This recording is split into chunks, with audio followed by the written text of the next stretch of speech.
Mesdames et messieurs, bonjour et bienvenue à la revue de la presse édition du vendredi 28 novembre 2025.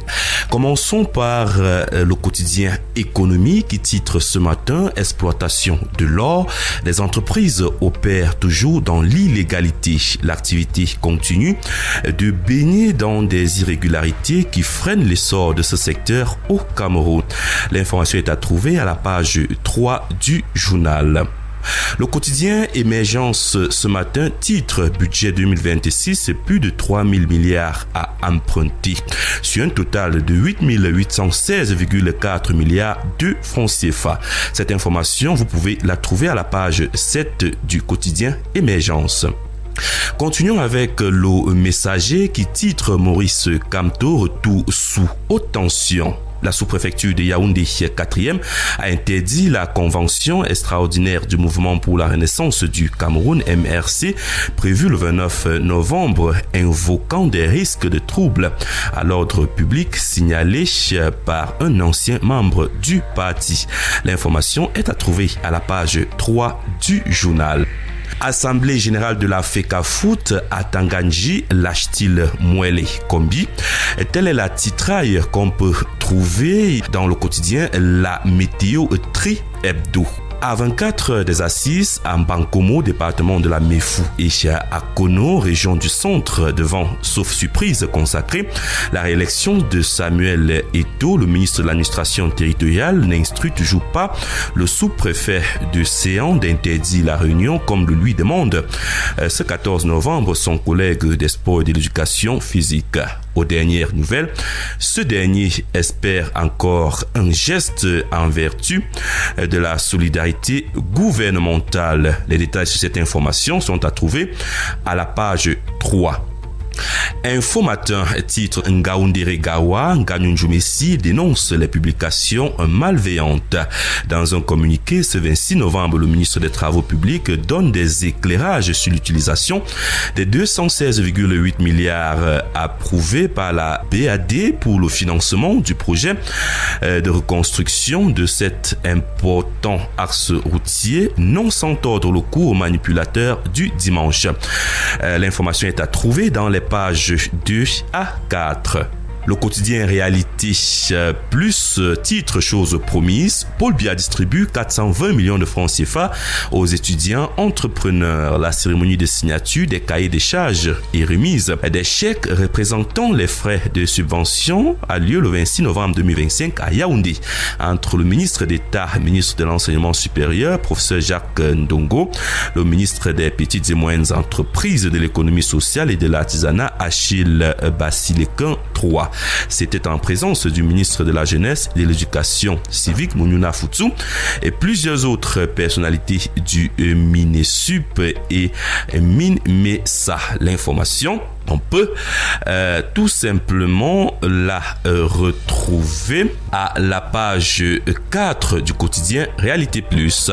Le journal Mairie du Cameroun titre ce matin Régional 2025, Yannick Martial Haïssi clarifie les enjeux du suffrage indirect à Yaoundé 2. La campagne pour les élections régionales du 30 novembre 2025 a été lancée dans l'arrondissement de Yaoundé 2 sous la conduite du maire Yannick Martial Haïssi Elundou, président de la commission communale de campagne du Fundi 2. Dans cet entretien, il revient sur les enjeux du scrutin indirect, le rôle des conseillers municipaux et la stratégie de mobilisation en faveur du candidat Boubacar Aladi dans l'ADI.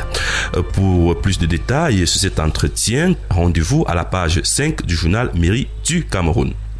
L'Aigle du Sahel titre ce matin Régional 2025, le RDPC à l'assaut dans l'extrême nord. Dans un périple engagé le 16 novembre 2025, la délégation de campagne du RDPC aux élections régionales a fait le tour des villes de la région. Les candidats demandent un vote massif en leur faveur. Cette information, on peut la trouver dans les pages 6, 7 et 8 du journal.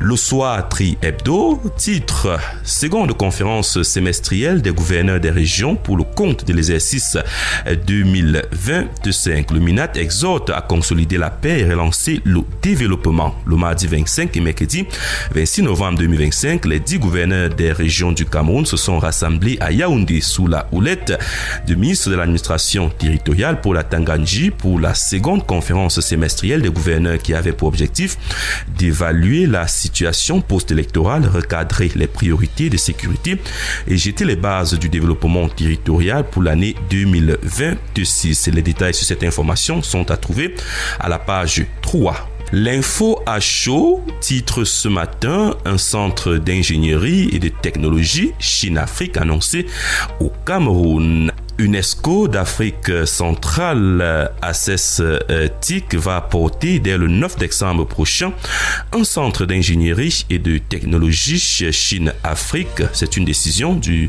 président de l'université chinoise technologie architecturale de Jiangxi. C'est dans le cadre du programme Future of Africa initié par le gouvernement chinois. L'information, on peut la trouver à la page 2 du quotidien L'Info à chaud.